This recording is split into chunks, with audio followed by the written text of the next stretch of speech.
Hi guys, welcome back. In today's video we're going to focus on exercises which you can do that will relieve the chest and the shoulders and the back.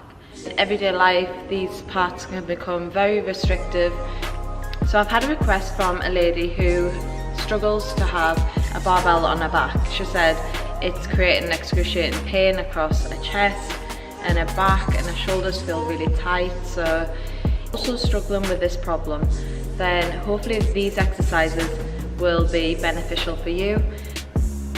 So check underneath for a recommendation on how long that you should hold these poses for. Please leave a comment in the box below with any further questions or any other topics that you might like me to cover.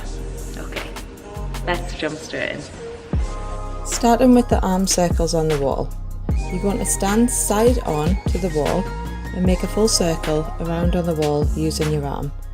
So prevent your hips and the shoulders from rotating as the arm goes around the wall. If it feels easy, you can stand closer into the wall, and if it's too hard and there's too much tightness in your shoulders, then you can stand slightly away from the wall. This one's the wall shoulder opener. So you're going to start with your hands shoulder distance and your feet hip distance apart. You're going to push your palms of the hands into the wall and push your chest towards the floor. When you're at your deepest range, tuck your tailbone under and then untuck your tailbone, and this will allow you to get a big stretch going down the back. So following the same steps as before, you're going to turn each of the lats by rotating underneath your armpit, allowing the head to follow in the same direction of the turn. So for the wall chest stretch, depending on your range, you're going to bend your arm so you can have your forearm on the corner of the wall. You can use your door frame if you're at home. You want to aim for your elbow to be in line with the bottom of your shoulder. Turn the body away from the arm and allow the chest move. Take the gaze into the direction of the body and breathe slow and deep, showing you a closer version of it so you can see the correct angle.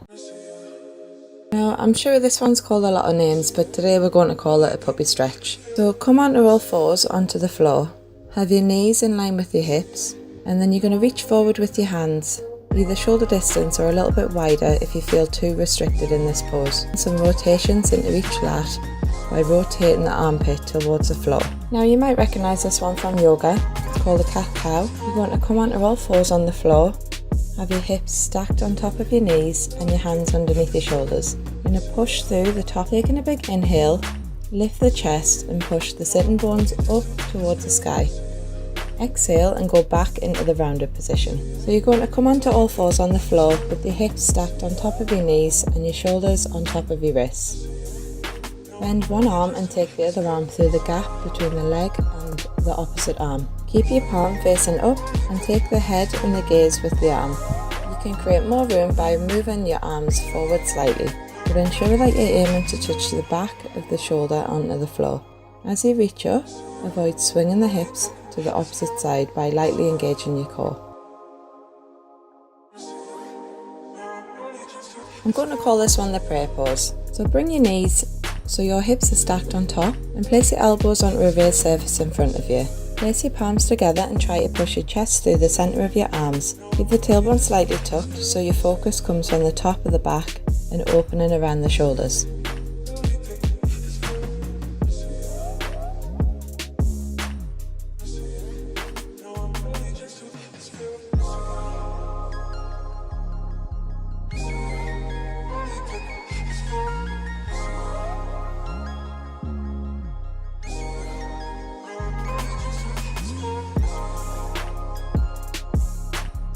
So for this one you're going to need a band. You're going to get a light resistance band and bring your hands between the middle of the band. Keep your arms straight and keep your chest in as you raise your arms above the head and direct them behind the body.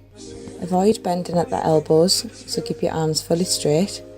If this feels too strong on the chest or the shoulders, take the hands a little bit wider.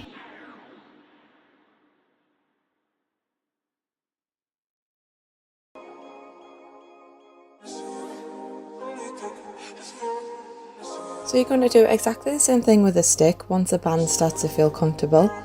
You're going to start with your hands wide on the stick first initially until the range in your shoulders improve, and then you can begin to bring your hands a little bit closer in towards the centre of the stick.